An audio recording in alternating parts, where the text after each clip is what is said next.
What's going on, everybody? Welcome to the Fifth Opinion. Welcome back to our next episode. This one, quick and easy. This is called The Wolf of Sleeper Street. Obviously a play on Wolf of Wall Street. The whole point of this is to talk about how to make those trades. That is something everyone attempts to do. Sometimes you've got people who don't do any trades in leagues. They're very dormant. They don't try. Sometimes people try. And the trick is how to find a balance. And before you go, well, how the heck do I know? Trust me. I'm in a lot of leagues, and in every league I am in, I would say about 95% of them, I lead the league in trades. One league particularly, I think I had like over, I want to say maybe 9 to 12 trades in one season. The next closest guy might have been 2, and that was because he traded with me twice. So it's very simple when it comes to it. I have a list of little topics we will cover, and then I do have, in the last 2 days, I did make several attempts to go after a specific guy. One league, it's still pending. I'm waiting to see what he wants to do. Is he get a counter? The other one, we had some counters, and we'll find out what happened with that. First, let's get to some points. When you do trades, just for most part, there's several reasons. Why? Maybe because you're really weak in an area, whatever. My number one goal is I like to go after the players that I like. My favorite players are the guys that I want on my... This is mostly Dynasty, but in redraft, it's the same thing. You can come to the exact same thing to where you go, hey, I like that guy. I want that guy. This guy went on a new team. This guy just got traded. I don't want him. Well, who can I find to replace him? When you trade for it, trade for guys you want, especially guys you want really bad. Because to me, the greatest thing with fantasy, I mean, besides winning, obviously, but is when I have the guys I love to cheer for and I love to watch on the Sunday DirecTV ticket or whatever you're watching them, when you watch them, it's guys I want, guys I like. I've made it no secret, I'm not a huge Patrick Mahomes fan. I think he's a great quarterback, nothing against him. But when it comes to fantasy, I'm not really into cheering for the guy. I'm not a big Chiefs fan. I don't really care for them. Now, I always pull for Tyreek Hill, Travis Kelce as well. So it wasn't like I'm an anti-Chief guy. It's just certain players in the league, I just don't care if they're on my roster. I don't really care for them. And so anytime I would have him, trade him away. Get as many pieces as you can back for him. Quick one on that. Never mind. Let's just get to what the topics are. Number 2, trade to improve your weak point.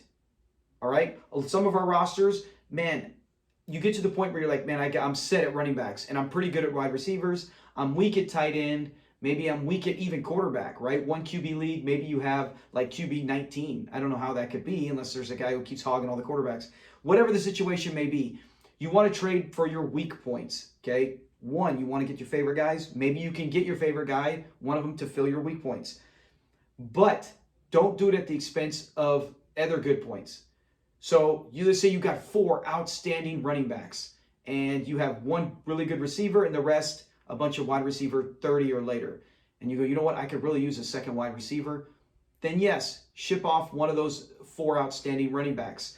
You don't want to ever get below 3, in my opinion, because once you get to injury, now you're really hurting. So always trade to improve your weak points, but not if it means you are getting rid of, don't now go, hey man, I got the best running back group, but now at the expense to my best wide receiver is Will Fuller. Now it's like, oh man, you're going to be hurt. Doesn't matter then. Now you're really in trouble. This is something I've always preached from day one. Never lower a player's value just because he means less to you. What does that mean? Why does a player mean less to me than his actual value? So, perfect example. You're in a Superflex league. You have Josh Allen. This is all hypothetical. Don't start saying, how did you get this? You got Josh Allen. You got Dak Prescott.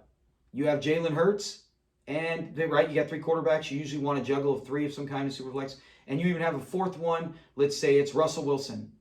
Okay? They're all 32 or younger. You're set, man. You are good at QB.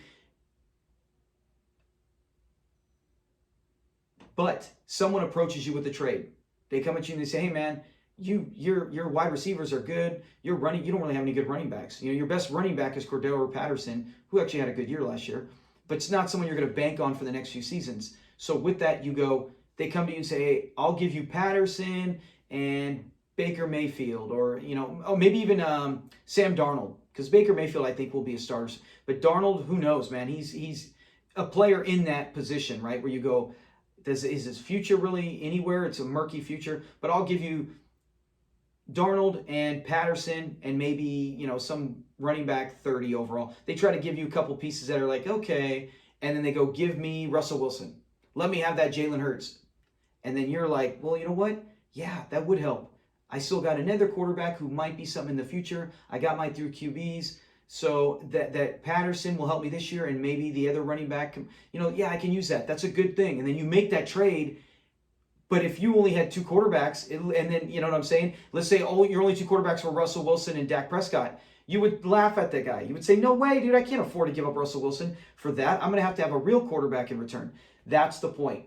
Don't look at it and say, I have so much that now, yeah, I can make that trade. And now my team, technically your team would be better, right? Hey, Patterson goes out there, has some good games. You actually pick up a few close wins and you look great for that. And then one of your other quarterbacks gets injured or goes out for the year, right? We've seen it with Dak. You never know. Whatever the case may be, you could have traded Russell Wilson. You could have used that earlier and straight up traded Russell Wilson for a starting, RB8, RB11, something like that. Josh Jacobs even, who was an RB1 last year. So those are the kind of moves you might want to do where you still hold the value and understand what's going on. So never, like I said, never let a player, just because you have so much of something, they might look at it, who's trying to make you a deal and, whisper in your ear, come on, dude, you don't even need him. This is going to help your team. Don't you love those guys? Man, those guys are so awesome when they're looking out for your roster. Dude, make this trade. I'm just thinking of you. No, you're not, dude. We all know you're not. So I hated when, I hardly ever see any of that anymore, but I used to get that frequently where they would do that on a lot of the online leagues. None of my home leagues, because they all know we know what we're talking about. We're not, but the online leagues, you would get that. So yes, main thing, don't lower the value. The player means his value. If he's worth $5, he is worth $5 whether you have $4,000 or not. Okay, get the point? Good. Let's move to the next one. Never make trades to just benefit you, right? We've all got those offers, right? We've seen them where the offer comes in and you look at it and you go, and if you watched our last video, right, the ones with the crazy trades, where you look at it and you go, how is this benefiting me? That's what you want to flip it. Before you make that trade, look over it. There will be people, no matter what you do. You might even be giving up I've actually had people call my trade offers, clown offers, joke offers, when I'm giving up the best guy. If you know anything about Dynasty, I've had trades where I can see if I can find it. I'll put it on here. I think it's this one right here, where I offered up like Kyle Pitts and I think Dearness Johnson, the Browns running back. He could be something if Kareem Hunt goes, but as of right now, he's just a whole pin. Cross your fingers and hope he does something. Peace. Who has, if any injury goes in Cleveland, he's worth something. But Kyle Pitts, and it was for a first-round pick in 2022, and Travis Etienne. It actually got rejected. I'm glad now, thinking, it would have given me two more pieces, more depth, but Pitts was the best player. But I've had people laugh at that and say, oh, that's an insult. That's an insult. And you go, don't you understand the piece that I'm giving up is worth more than everything else in the trade? So when you make those offers, though, make it to where if you were going to flip roles, how would you view it? Okay, so when you offer that DeAndre Hopkins, who's going to miss half the season and is older, for CeeDee Lamb and a second-round pick, sounds outrageous, but we've seen him. When you do that, stop and think. If you had CeeDee Lamb in that second, would you even think about taking that for DeAndre Hopkins? And if the answer is yes, please let me know in the comments, and I have a few leagues you can join, because we would eat that up all day. You should not make those kind of offers, okay? What you want to do, the success on trades, the rate is very low when you insult someone like that. And now you've also not only insulted them to where they might not respond, the counter offer is going to be even a bigger joke. So you don't want to insult your trade partners in the league, okay? You're going to end up burning the bridges. So think smart. Think, would I want this deal? And if you really think about it. Next, secret to the trade success, the secret to it, send an offer that you have a hard time sending. Okay, that does not mean you overpay. And yes, I've overpaid. If it's guys like, you can't see him all the way, Charles Barkley, Saquon Barkley, if it's certain guys, A.J. Brown, Justin Jefferson, those guys, I have them on a lot of my teams. And sometimes you do have to overpay. right? You want it, you got to overpay and get them. If you don't want it that bad, if you got the depth, I would recommend it. If you don't have the depth, don't. It's not worth it to have this one valuable trophy piece on display and then everything else is average or below and you end up tanking and sucking. But it's those trades where you're thinking about it and you're like, man, do I really want it? This is kind of like that Pitts deal I offered earlier, talking about it. You go, do I really want to send this trade? How will I feel after this trade? Yes, yes, I feel like it will make my team better. Or I really want this guy. I think he's going to explode next year. And I think it will make my team better. And if I don't get him now, right, I'm not going to get him at all without paying even more. Like you expect him to take off. All those people that might have made a trade for JT his rookie year late in the season, right before the trade deadline. Oh man, he's not really doing much. You make that trade, do I want to give up this to get this guy? He hasn't done anything, and then he blows up. Now that's a steal. So those are the kind of trade offers you want to make to where you have to give it a real good thought, right? If you just go, hey, I'll give him this, send it out. Oh, I hope he takes it. If you put no actual thought or effort into it, or any kind of care, or even second guessing, is this the right move? Let me make sure. Yes, I got to make sure the volume's all the way up, or I'm talking for nothing. But if you don't have to have that, maybe you shouldn't send the trade. Go back to the last point, right? We want to make trades that we would love to receive ourselves, the offer. So make sure it's something you have to stop and think about before you send it.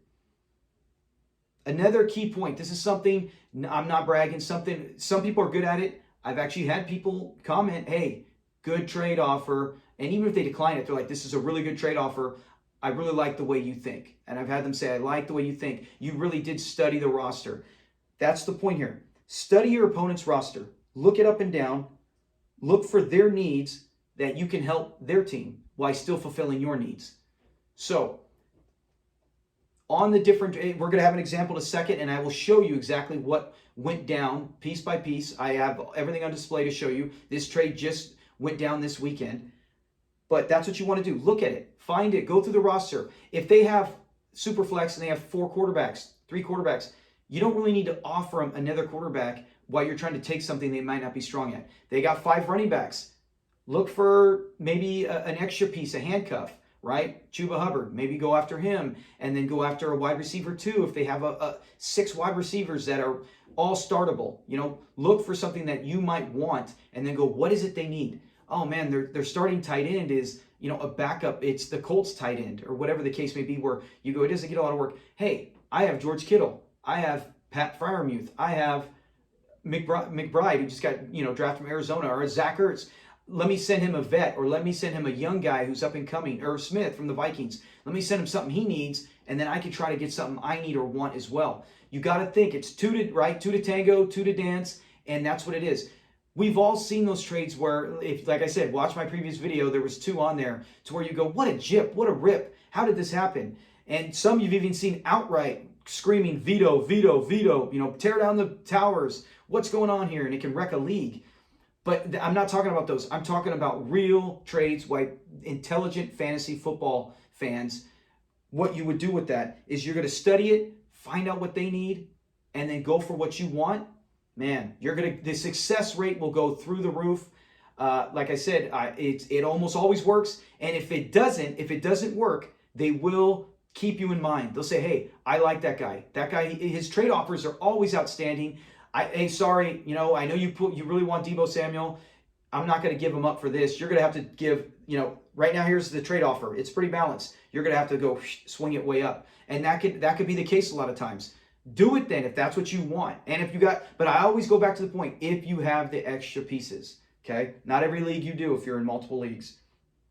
But that's one of the most important things. Study your opponents, respect your opponents, and give them something that when they look at it, they go, holy cow, I need this. And that's what I've had people say, oh man, you really looked at my roster. And that's what it is. You want to say them to go, man, I need that. Crap, what do I do? Now if I turn this down, you know what, I have an opportunity to make my team better and still stay good, right? That's what you're looking for, whatever the case may be.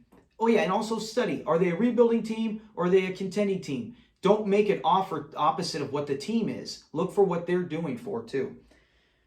All right, last one of my point before our example. If you're close, respond, right? If they counter, if you come up and you're like, hey, This is it. I've had deals where I said, this is my package and I don't want to counter. I didn't tell them that, but in my mind, I'm like, I don't want to counter. I don't want to give up anymore. I don't want to change it. This is what I want. And then they come back with a counter.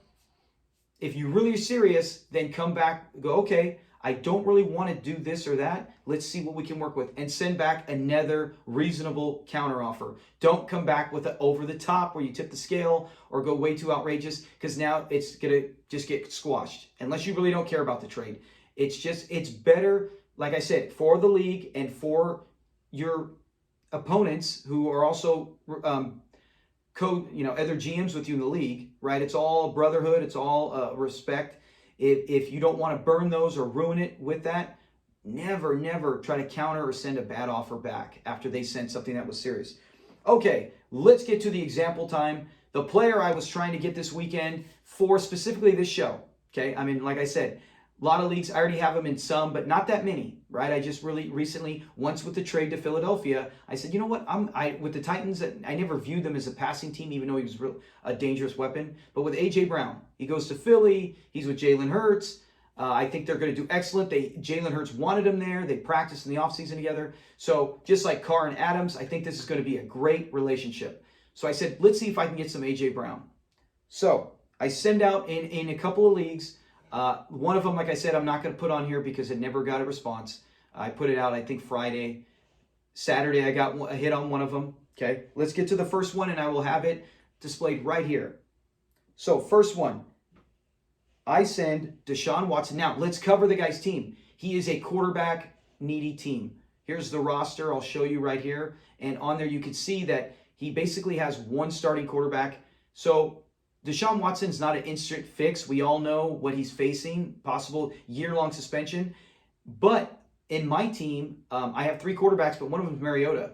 So I don't think he's going to be QB after this season in Atlanta. Maybe he will, I don't know. But that's a question mark. So then it comes to next year, if Deshaun plays, am I going to want to get rid of him? So right off the bat, I'm thinking that's one of the ones where I go, do I want to make this trade? Do I want to get rid of Deshaun Watson? I'm not one in a multi-QB league where you just want to dump him, because he is going to be a top 10 quarterback, QB1, once he does get to play again, which will be, even if it is next year, whatever it is. So remember, you're thinking long-term. It's not a one season. It's not a redraft. So with his rosters, you've seen it on there. I send Deshaun Watson, George Pickens, right, from Georgia, just got drafted by the Steelers. His team has no quarterback and is up and coming. He has some good pieces on there, but nothing. He's not playoff contention next year. Mind you, my team, I didn't think was either. I was able to scrounge some, duct tape MacGyver my team and get into the playoffs when I shouldn't have been in there. I was dead last in projected points throughout the season and found a way to just get lucky week in and week out and make it.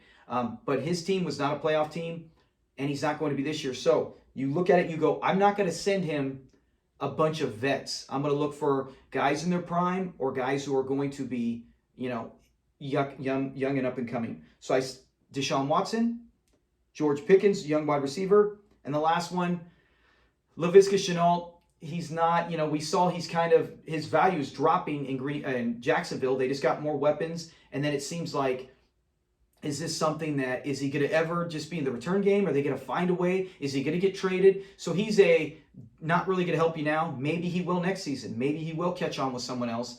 That's why it's a piece I threw in there, right? And it's a name. It's someone who had good draft capital. So we sat on that for a day after I sent it. QB needy team and a young rebuilding. This is what his counter was right there. He comes back with Jameson Williams and a 2023 first round pick. Now that's something hard for me, because in this team, I have improved it. I'll show you right here. There's the roster. I'll show you what's on there. It is better than it was before, and I'm getting the pieces back up to where I can try to be young and up and coming. So that 2023 first round pick next year could be 4th overall, 6th overall. This year it was 7th for 2022 because I just made the playoffs. But injury here or there, I might miss the playoffs as well. That's a tough one to want to give up. So that's one where you stop and think. And then he sends Rashad Penny. So maybe I know that was on his trade block. He was looking to get rid of Penny. Penny's 26. I still don't trust him, even though he had a good end of the season span. But I do need running backs on this team. So I had to stop and think. Do I want Penny? I want A.J. Brown for sure. Williams, I can give up Williams, Jameson Williams. I can give him up. I like him. I'm excited for him. I got him 1.8 this year, but I can give up that piece to get a player now who I really, really want to stack with Jalen Hurts, who I have as quarterback. So I I sat on it for half the day and said, I don't know, let's try something else. So I end up sending him a counter offer. I counter with A.J. Brown and T. Higgins. Okay, now I got two guys who could be early wide receiver 2s, possibly wide receiver 1s for both, two of them, and I'm sending him Williams, who he wants, DeAndre Hopkins, we'll talk more about him in a second, KJ Hamler. Look up Hamler if you don't know much about him. The guy ran a 100-yard kickoff return in 10-point-something seconds. Under 11 seconds, went 100 yards on a kickoff return in college. Absolute burner speed. With him there in the receiving core they already have, he can be a great slot receiver, a great gadget guy with Russell Wilson. I'm excited for him. So this was not easy to give up. I didn't want to give up Williams, but I know I'm getting back two other big pieces. And then I was like, and I'll give you the 2023 first. Okay, that was tough. When I sent that counter, I had to stop and think about it because I really have high hopes for KJ Hamler. I would give up Williams before thinking, hey, maybe with Hamler I can keep. But I'm like, you know what? I'm getting Higgins and Brown. You got to give up, right? You got to be fair. So I did that. He sat on that for maybe a couple hours, and then he sent a counter back last night. This what is his counter. It was Williams and the 2023 first again. Okay, so that shows me, okay, that's what he really wants. Oh, real quick with the D-Hop. The only reason I put D-Hop in there is with the fact that he doesn't need him, right? He's 29. He doesn't want him. Once D-Hop hits done with the suspension and he can be effective, that is a trade piece for anyone who, and that's how I think. Not everyone thinks like that. So if you don't, this is news. Use it, apply it, and start using it.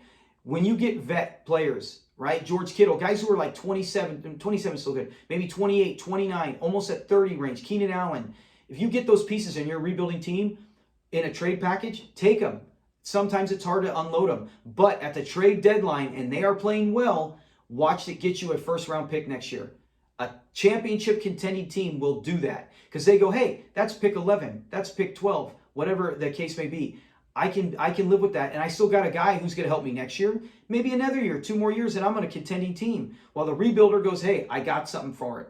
Okay, so think along those lines. That's why I sent D-Hop. Hopkins obviously is not going to want to be on this rebuilding team. So I countered, and then he also sent A.J. Brown and Pat Freiermuth. That was a very good counter because now my only tight end, if you'd seen on my roster, was McBride. I didn't really have any tight ends, and I said, you know what? I'm going to use one of the picks. I had traded Travis Etienne to get a couple picks and that first-round picks, and that was one of the guys, and a second-round pick, and that's what I got with them, McBride, because that's what I figured. You know what? He's not going to do much early. Maybe he kicks it going. Maybe he gets involved in the offense, but that's the only type. Not anymore. As you can see, I accepted the deal. I did have to think about it. I hated giving up the 2023 first, but when you're getting a stud like A.J. Brown, who I can stack with Jalen Hurts, and I think they're going to have great chemistry. It's a gamble. They might not, but I'm betting on it, obviously. And you can get a starting tight end who's supposed to be potentially a top 6 to 7 tight end, Freiermuth with the Steelers. Yeah, you got to give it up, right? Give it up. I got two guys, one who's shown he can do it, one who did not bad rookie season and is expected to do it for a guy who hasn't touched the NFL yet, and another draft pick that, hey, who knows, maybe it's going to be 9, 10, 11, we'll see.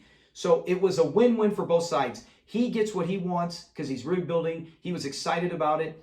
I got what I want, A.J. Brown, number 1, and then you get it. So that's why in this example, that's what it's all about, is finding out what you want and trying to give your opponent something that benefits him as well. Like if I just came out and said, hey man, here's Deshaun Watson, A.J. Brown, I want that. He might have not even responded with a counter.